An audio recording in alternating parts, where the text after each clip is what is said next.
Allez, je vous donne encore quelques indices. Vous êtes nombreux à avoir compris que le plan des globalofascistes est un plan tout à fait sataniste. Ou satanique, je ne sais pas comment on peut dire. Antispirituel, transhumanisme, l'homme est roi, il n'y a plus de Dieu, il n'y a plus de valeur, il n'y a plus de sexe, il n'y a plus rien. Bref, je schématise. Donc ça, vous avez compris que c'est l'œuvre de Satan. Ensuite, la deuxième œuvre de Satan, si vous l'avez compris, si vous connaissez un petit peu, c'est d'empêcher le retour du Messie. Je dis souvent, soit le retour de Jésus, soit l'arrivée du Messie juif. Mais en tout cas, dans tous les cas, c'est ou l'un ou l'autre. Ou les deux, je ne sais pas. Donc l'œuvre de Satan, de l'autre côté, c'est l'œuvre de l'islam. L'islam radical qui dit ouvertement on veut tuer tous les juifs. Pourquoi ils veulent tuer tous les juifs? On peut se demander. Vous pensez que c'est juste une histoire de territoire, de frontières, etc. Ils en ont rien à foutre d'avoir un État.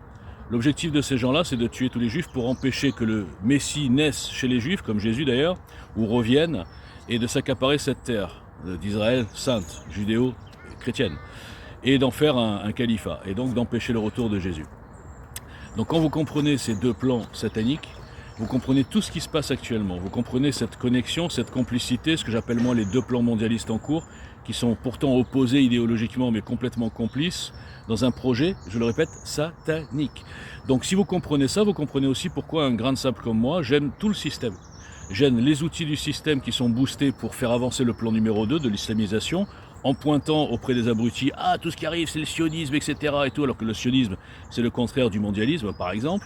Et de l'autre côté, le système plan numéro 1, évidemment, qu'un type comme moi qui essaye d'amener un peu de spiritualité tout en n'étant pas un grand religieux, eh bien, il faut le rendre invisible.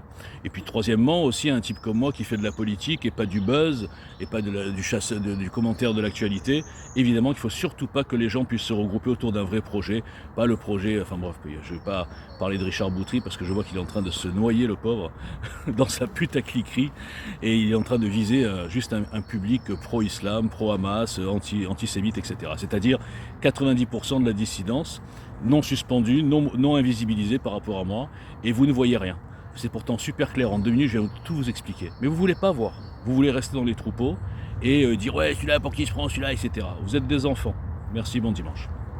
Bonjour à tous, je conseille à tous ceux qui se prennent pour des chrétiens là sur Twitter et qui soutiennent le mensonge islam et le mensonge palestinien, qui soutiennent donc l'islamisation de la terre de naissance de Jésus, du christianisme et du peuple juif, et la destruction bien sûr d'Israël.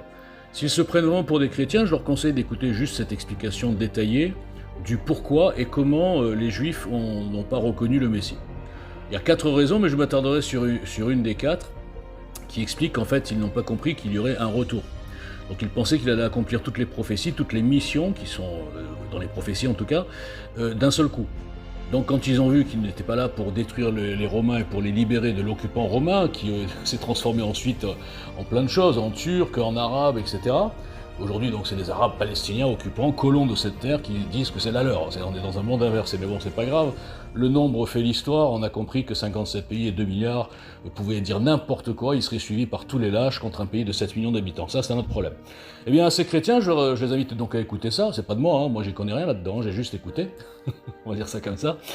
Et vous comprendrez que la deuxième mission de Jésus, du Messie, c'est de revenir et sauver Israël contre qui toutes les nations vont se lever. Elles sont en train de se lever, donc tout se déroule selon le plan prévu. Et ces faux chrétiens qui soutiennent donc le mensonge palestinien, qui soutiennent donc toutes les putaclics des réseaux sociaux, qui sont à 80% sur le marché porteur antisémite, antisioniste, anti-Israël, pour donner leur cul, je le dis, à l'islam, donc pour l'islamisation de la France, ça c'est le 3e plan, eh bien ces gens ils comprendront à un moment donné qu'ils étaient en train de se battre contre Jésus. Mais ils se disent chrétiens. Donc il y a une espèce de schizophrénie, et je dirais que l'antisémitisme, la haine antisémite, anti-juif, est un anesthésiant des neurones, un anesthésiant de la morale, un anesthésiant de la logique, mais surtout des neurones.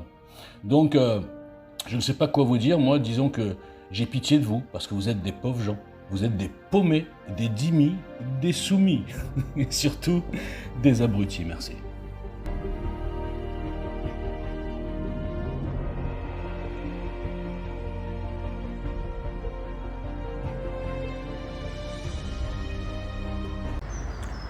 Bonjour à tous, alors vous me direz, ou je vous dirai, qu'est-ce que je peux faire de plus quoi.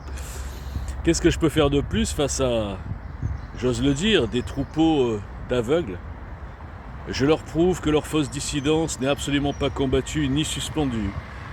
Je leur prouve qu'un simple inconnu, un mouvement politique est complètement invisibilisé, suspendu et boycotté parce qu'ennemi du système et ennemis de la fausse dissidence boostée, justement, depuis 5 ans. Je leur prouve que toutes mes analyses sont avant-gardistes. Je leur prouve que le système a intérêt à mettre en avant tous les antisémites, les antisionistes, les anti-Israël de la Terre. Vous n'avez qu'à voir que des grands super antisémites, résistants, complotistes, escrocs en plus, comme Jim Leveilleur, je prends un exemple parmi des centaines. Il n'est absolument pas suspendu sur TikTok, il est tranquille, il a des centaines de milliers de vues, les algos le diffusent, etc. Je leur prouve que même sur TikTok, reconnaissance faciale, dès que j'ai mis ma tête pour mon 4e compte, ils m'ont restreint mon compte, maintenant ils font tourner mes vidéos à 10 vues. 10 vues, alors je faisais 150, 200 000, 80 000, enfin bref. Je faisais plus, entre parenthèses, que vos idoles de Twitter. Parce que sur TikTok, il y avait au moins un avantage, c'est que les gens ne me connaissaient pas, il n'y avait pas des bandes, des meutes, des consignes de blocage, j'étais pas invisibilisé, et tout le monde disait mais qui c'est ce type? Ce type il n'a pas duré longtemps sur TikTok non plus. Je leur explique qu'à un moment donné il faut se poser les questions les gars. J'énerve tout le monde parce que je suis en avance, parce que je suis arrogant, parce que je vois tout le système et je rigole de voir à quel point l'aveuglement est partout. Mais il faut se poser les questions. C'est absolument pas normal ce qui se passe pour un inconnu comme moi. Peut-être cet inconnu, on va dire qu'il a une vision un peu plus lucide de la situation. Et que cet inconnu, il a un détecteur de fake, il a un détecteur d'escrocs, il comprend vite les manipulations, il comprend vite où veut en venir le système, avec quelle complicité, objectif, acteur, etc. Ce que j'appelle les 2 plans mondialistes. Vous ne captez pas une cacahuète et je crois que ça vous énerve qu'un inconnu comme vous donne des leçons. C'est ça le problème. C'est un problème d'ego. Tout le monde parle de mon ego, mais en vérité, l'ego, il est chez vous les gars. L'ego des moutons.